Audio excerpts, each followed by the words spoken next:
1983년 겨울 중국 국경지대에서 벌어진 충격적인 사건. 북한 외교관 가족의 탈출을 막으려던 공작원들. 하지만 그들 중 한 명에게는 숨겨진 비밀이 있었어요. 가족들을 안전한 곳으로. 동료인 줄 알았던 그가 사실은 이중 간첩이었던 거예요. 순간 총성이 울렸어요. 아군의 총에 맞아 쓰러진 이중 간첩. 그를 쏜 한국 특수부대원의 얼굴이 창백하게 변했어요. 40년 후 그 공작원의 아들이 나타났어요. 이제 진실을 밝힐 때가 왔어. 과연 40년간 묻혀있던 사건의 전모가 드러날까요?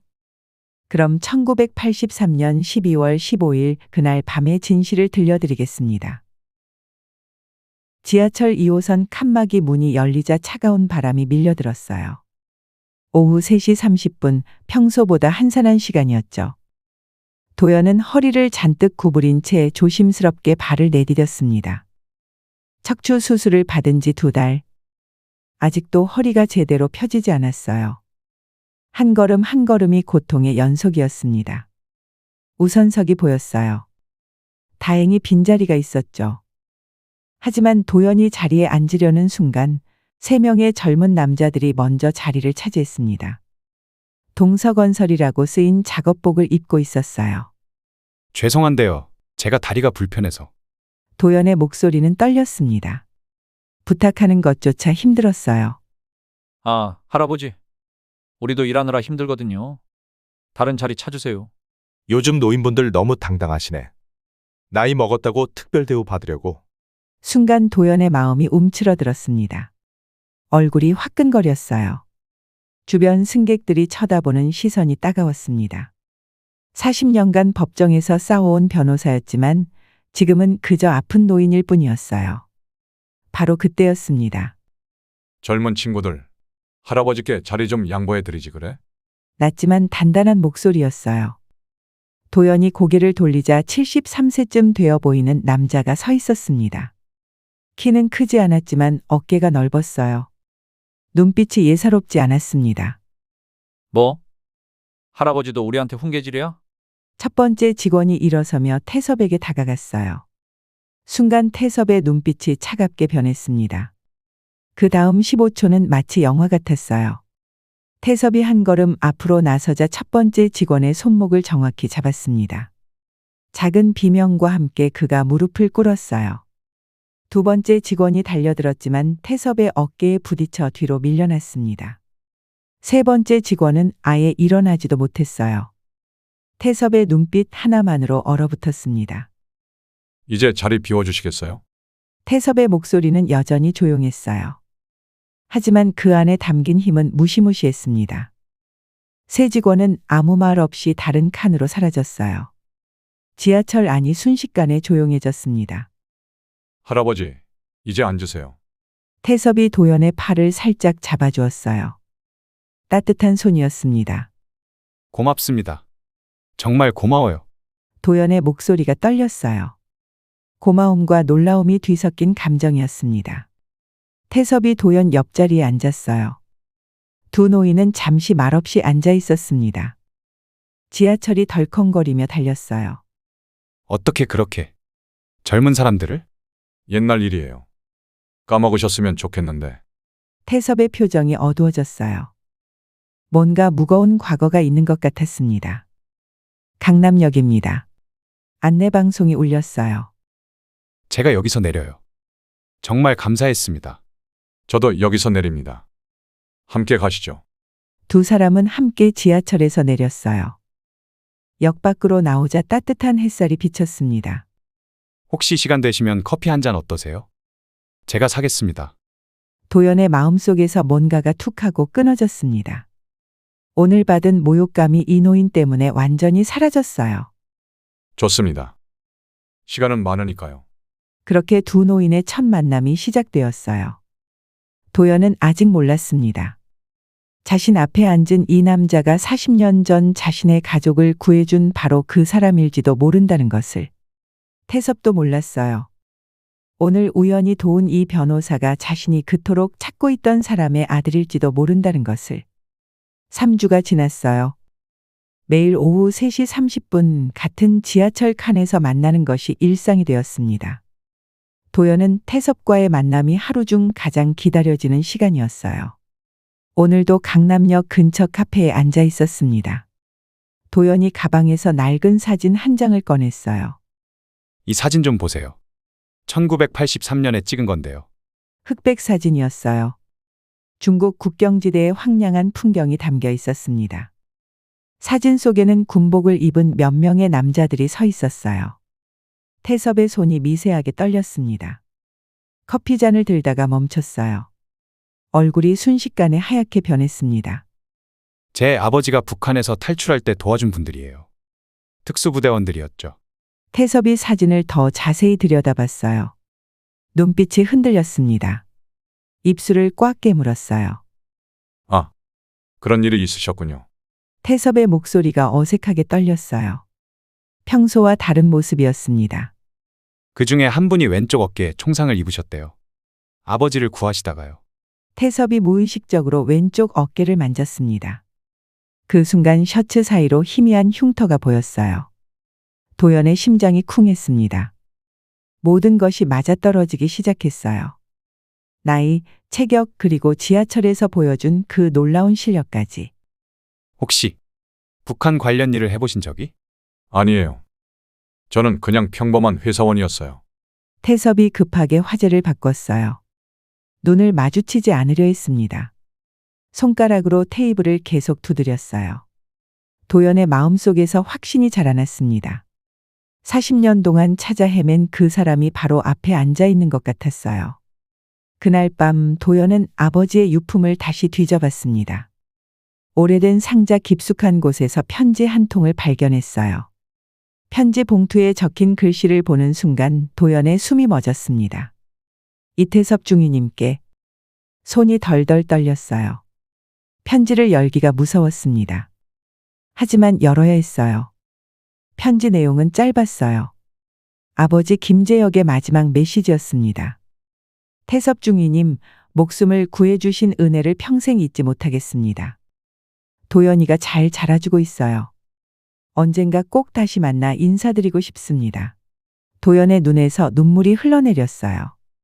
40년간의 퍼즐이 마침내 완성되는 순간이었습니다. 다음 날 오후 평소처럼 지하철에서 만났어요. 도연은 편지를 가방에 넣고 왔습니다. 태섭 씨, 제가 어제 뭔가를 발견했어요. 태섭의 표정이 굳어졌어요.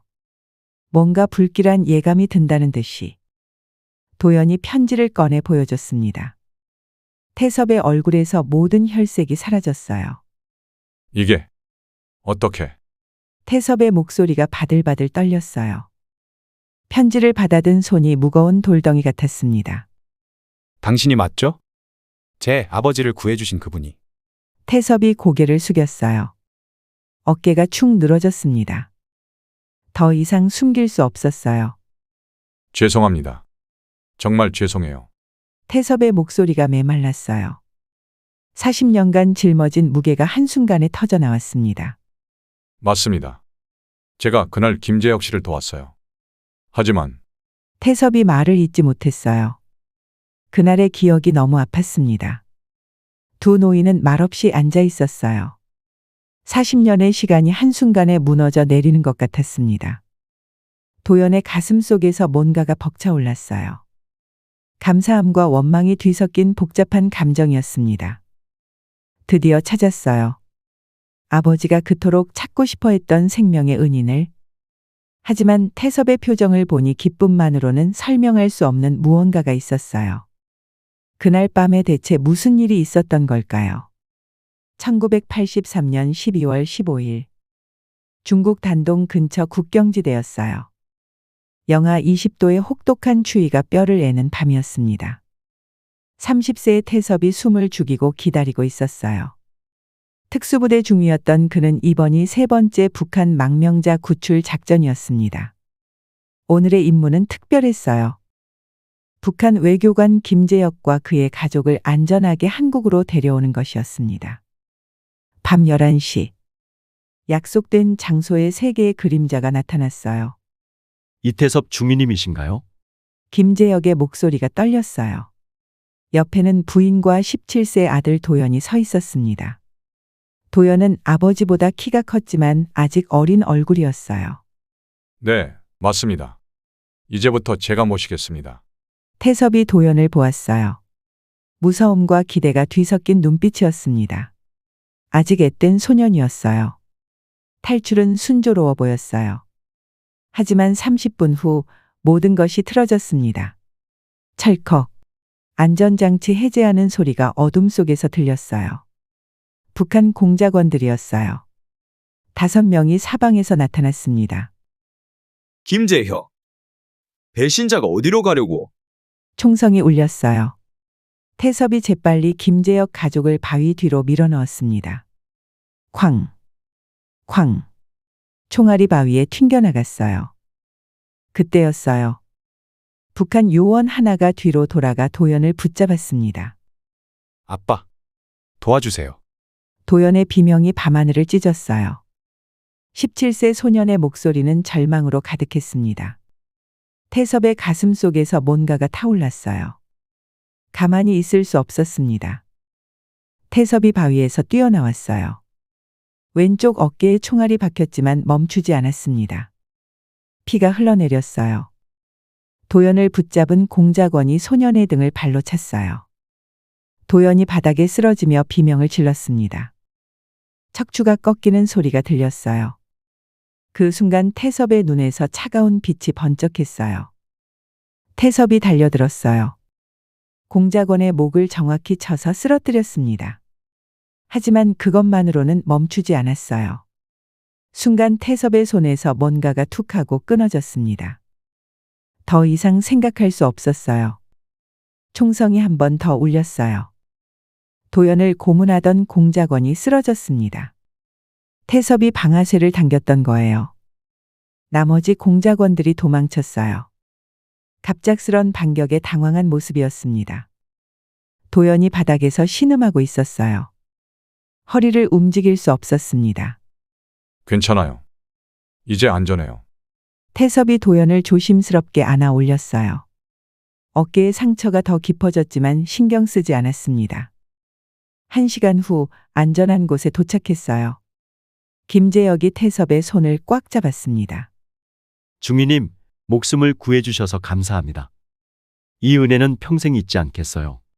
태섭은 대답하지 못했어요. 마음속이 텅 비어 있는 것 같았습니다. 사람을 죽였어요. 처음으로 그 무게가 가슴을 짓눌렀습니다. 평생 지고 가야 할 십자가였어요. 언젠가 꼭 다시 만나 인사드리겠습니다. 제 아들도 중위님을 평생 기억할 거예요. 태섭이 고개를 끄덕였어요. 하지만 그날의 기억은 평생 지우고 싶은 것이 되어버렸습니다. 40년이 지난 지금, 그때 17세 소년이 73세 노인이 되어 자신 앞에 앉아 있었어요.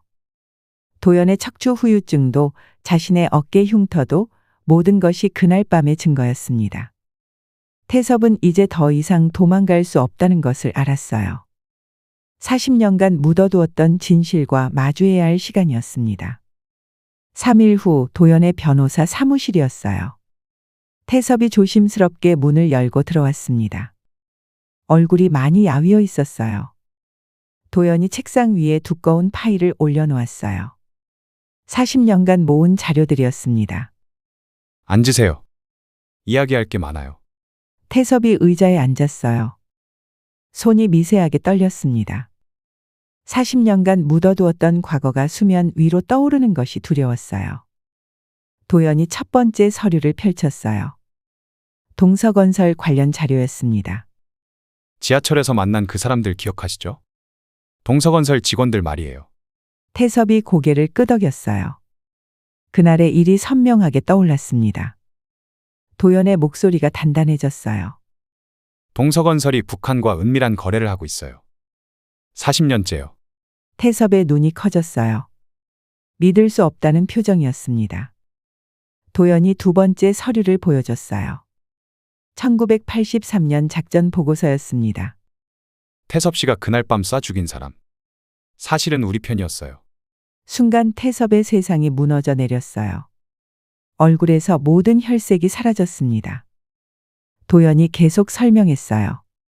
그 사람은 이중간첩이었어요. 우리 가족을 구하려고 북한에서 파견된 척했던 거죠. 태섭의 입술이 바들바들 떨렸어요.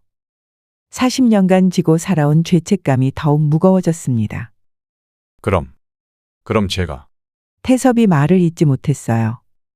가슴 속에서 뭔가가 터져 나오는 것 같았습니다.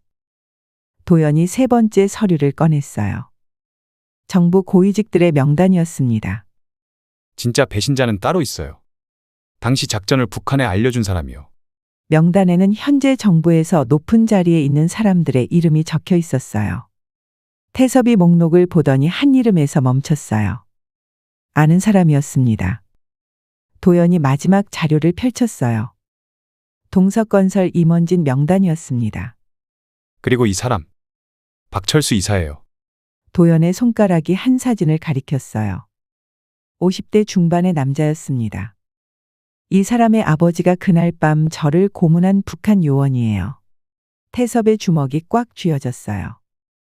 분노가 치밀어 올랐습니다. 그럼 지하철에서 일부러 네. 우연이 아니었어요. 저를 노린 거죠. 모든 퍼즐이 맞춰지기 시작했어요. 40년간 숨어있던 거대한 음모가 드러나는 순간이었습니다. 도연이 태섭을 바라봤어요. 눈빛이 확고했습니다. 태섭 씨, 제가 변호사가 된 이유를 아세요? 태섭이 고개를 저었어요. 복수를 위해서가 아니에요. 진실을 밝히기 위해서였어요. 도연의 목소리에 힘이 있었어요. 40년간 품어온 신념이 담겨 있었습니다. 당신은 잘못이 없어요. 속은 거예요. 우리 모두가. 태섭의 눈에서 눈물이 흘러내렸어요. 40년간 짊어졌던 죄책감이 조금씩 풀어지는 것 같았습니다. 하지만 동시에 분노도 타올랐어요. 자신을 이용한 사람들에 대한 분노였습니다. 그럼 이제 뭘 해야 하죠? 도연이 미소를 지었어요. 40년 만에 찾은 동지를 바라보는 눈빛이었습니다. 진실을 세상에 알려야죠. 함께요. 두 노인의 손이 마주 잡혔어요. 40년의 시간을 뛰어넘은 연대였습니다. 이제 시작이었어요. 진짜 싸움은 지금부터였습니다.